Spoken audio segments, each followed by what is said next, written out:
অন্যদিকে মাঝ আকাশে ফের বিমানে বিপত্তি। দিল্লি থেকে লেগামী বিমানে বিপত্তি। ইন্ডিগো ফ্লাইট 6E2006 এর জরুরি অবতরণ।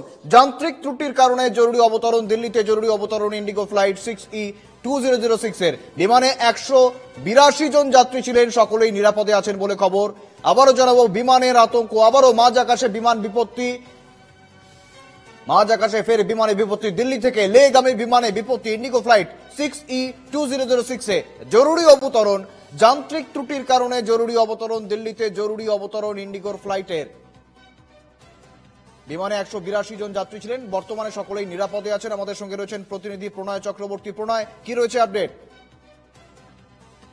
একদমই শুভেন্দু, দেখো 12 তারিখের আহমেদাবাদের বিমান পর্যায়ের পর থেকে কিন্তু একের পর এক এরকম বিমানে ছোটখাটো দুর্ঘটনা বা যদি বলে বিপত্তির খবর সামনে আসছে আমাদের। যেটা লেটেস্ট খবর এখনো পর্যন্ত পাওয়া যাচ্ছে যে মাঝ আকাশেই কিন্তু ইন্ডিগোর একটি ফ্লাইটে বিপত্তি দেখা দিয়েছে। দিল্লি থেকে লে যাচ্ছিল বিমানটি, ফ্লাইট নাম্বার হচ্ছে 6E2006 এবং বিপত্তির কারণে জরুরি অবতরণ করতে বাধ্য হচ্ছে বিমানটি। যান্ত্রিক ত্রুটির কারণে এই জরুরি অবতরণগুলো এখন পর্যন্ত জানা যাচ্ছে। এবং বিমানে ছিলেন 182 জন, অর্থাৎ প্রচুর সংখ্যক যাত্রী কিন্তু ছিলেন বিমানে।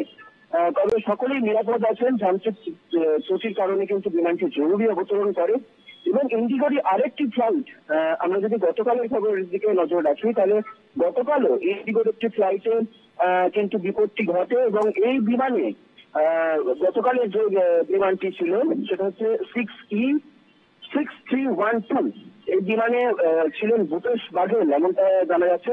এবং এছাড়া ভূপেশ বাঘেল ছাড়াও ছত্তিশগড়ের দুজন রাজনৈতিক ব্যক্তিত্ব কিন্তু এই বিমানে উপস্থিত ছিলেন।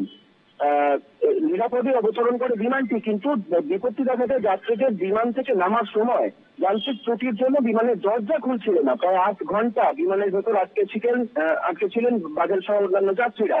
তবে সকলেই শেষমেশ নিরাপদে কিন্তু বিমান থেকে বেরিয়ে আসেন।